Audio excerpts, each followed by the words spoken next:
Jean-Baptiste Franceschini, je dirige le marketing au sein de Softomedical. Softomedical, donc, est une société française qui cible et adresse les cliniques, les hôpitaux, et ainsi que les centres de radiologie depuis une vingtaine d'années, avec la vocation suivante qui est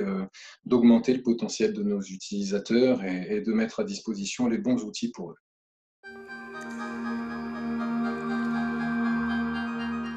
Avant tout l'humilité, hein, et la passion. Donc l'humilité parce qu'on fait face pour la première fois à une crise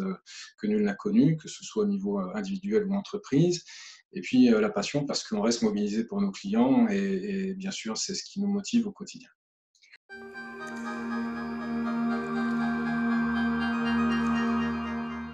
Les mesures que nous avons prises sont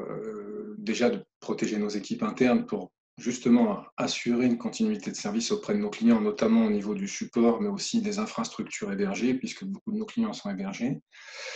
Et puis, il a fallu aller au-delà, toujours dans l'esprit qui est le nôtre d'augmenter le potentiel de nos utilisateurs. Et donc, on a travaillé autour notamment de deux axes principaux. Le premier avec l'hôpital de Bagnols-sur-Cèze, et en l'occurrence le médecin urgentiste Pierre Kowaleski, avec qui on a mis en place une partie du module Ville-Hôpital Manager, qui s'appelle VH Manager, et qui permet d'assurer une continuité pour les patients lorsqu'ils rentrent chez eux, et ce qui permet donc de libérer des lits bien sûr plus vite, mais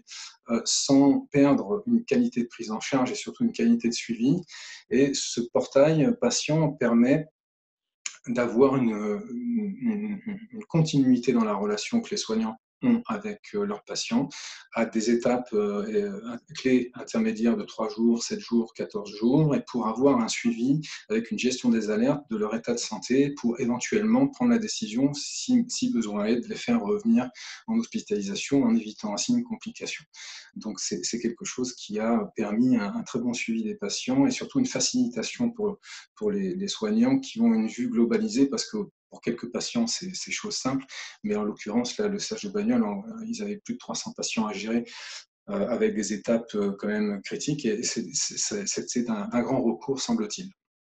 Et puis, il y a eu un deuxième volet, là, sur l'environnement plutôt radiologie, où nous avons mis en place, avec le docteur Trottner de la clinique d'Istres, une solution qui permet, à travers une gestion de formulaire personnalisée, de créer des comptes rendus de façon guidée et accompagnée dans le respect des prérequis de la Société française de radiologie, ce qui a guidé aussi les radiologues dans cette nouveau type de diagnostic, hein. Et donc ça, c'était un bon guide pour faire des comptes rendus dans le respect des bonnes pratiques, et aussi de retransmettre ensuite à la société savante pour une synthétisation des données statistiques, le suivi et le résultat de tous ces comptes rendus. Ce qui a permis aussi donc de gagner en visibilité pour les radiologues.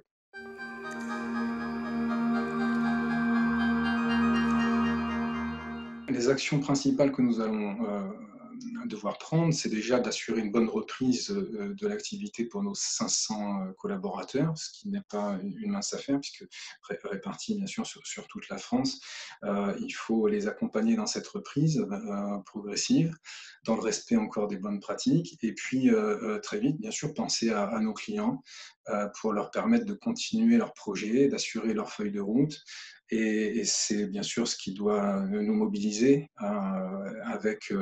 de la créativité et puis une forte agilité, parce qu'on sait bien sûr qu'on va continuer à découvrir des choses qui seront nécessaires de faire. Et pour ça, il faudra donc être créatif et avoir un très bon esprit d'équipe, mais c'est ce qui nous caractérise aussi.